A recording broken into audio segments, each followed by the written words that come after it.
Hello, let's look at lifetimes. Probably not something which you really want to get into because it just looks scary. Well, that's my opinion anyway. So I've written some notes and basically it revolves around lifetimes and references.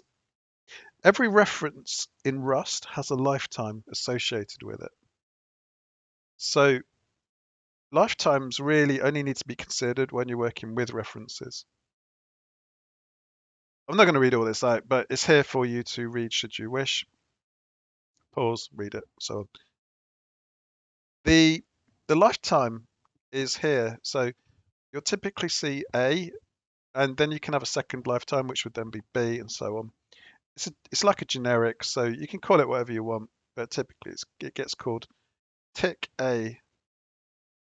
In England, we might call it apostrophe A, but tick A is what I've commonly heard it called. So what it's doing is it's making sure that a value is still available when it's required to be used from the return of a function. So the relationship between references, heap allocated data, and scope in Rust is crucial for memory safety. Let's go and look at the code, and then we'll come back to this, possibly. So in the code, we've got... This is my second recording of this video, so I just need to remove that again. Yeah. I'm just going to set this back to how it was, and then I'll show you that this compiles. And it does, and it returns 92. Why does it return 92? It returns 92 because I've written a function to return the first element. And we're passing in a slice, which is basically an array, which is some random numbers, and we want the first element in that array. And an array is a reference to some memory. And I'm using if let sum, partly because it's cool and I like using it, and I don't use it enough, and I need to get more into the habit of using it.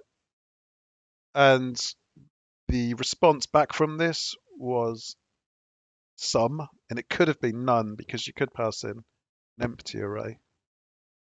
Anyway, back to lifetimes. So I just thought what I wanted to start to do is get into the habit of using lifetimes or becoming familiar with the syntax and try and make sure that I can do it from memory because as you've probably heard me say many times before, I'm really trying to be able to write code from memory and not copy and paste, not use ChatGPT when I'm writing code. I want to be able to just do it from my own memory. So here I'm going to do this from memory. In fact, let's just let's delete that because that's letting me cheat a bit. So here we'll do the angle brackets, and that comes after the function name.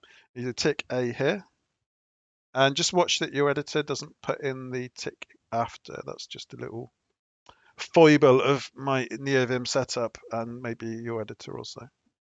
And then when we've got the slice, we've also got a reference, so we need to make sure this reference also has the same lifetime as what we've described here.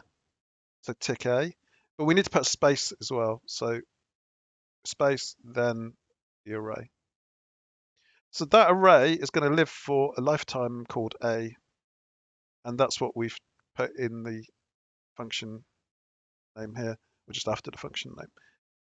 We also need to make sure that the return agrees with that. So tick A, get rid of the second apostrophe. And remember to put in a space. So I've done that wrong. Tick A comes after the ampersand, and then you put the space. If we save that and compile it, yeah, it still works. So although this is a really basic example, hopefully it'll stick in your mind because what I've shown here is I've added the lifetimes to be explicit, but this worked already without them.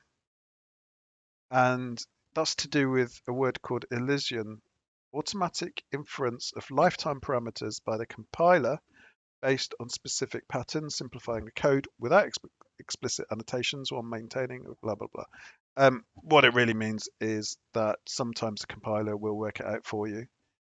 But as it gets more complicated, the compiler will then just cry, and you will need to then put in the lifetimes. Typically, the examples you'll see when you're learning this will be where you've got an if else here in the return, and then you've got two different values that could have two different lifetimes. The pointers could point to values which last for different lifetimes on the heap. So yeah, there we go. So back to the notes and just a quick roundup. This is all because of Rust's ownership and borrowing system, and including lifetimes, enforces strict rules to ensure references remain valid within their designated scopes, preventing common memory-related errors like use after free. So this is very particular to Rust, and you might think, well, that's really annoying, and I don't like Rust. But the benefits of being able to have no garbage collector and the speed and so on and so on. There are many benefits to Rust, which even I'm not equipped to talk about, but if you do some reading, you'll soon find out that you're not going to get so many blue screens if you write your code in Rust, that's for sure, compared to, say, C or C++. And yeah, thanks for watching.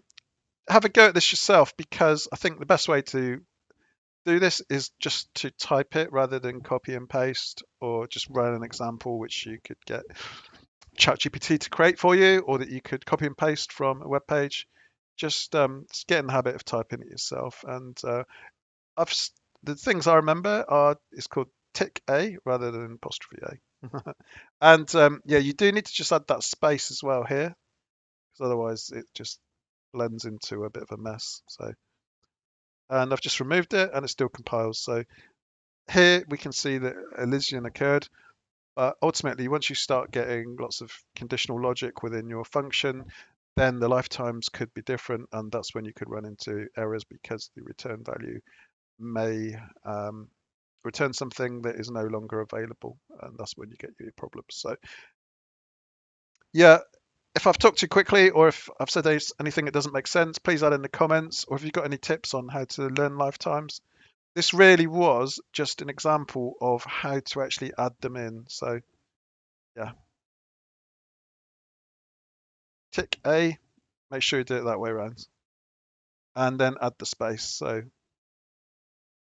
tick A, space, and there, tick A, space.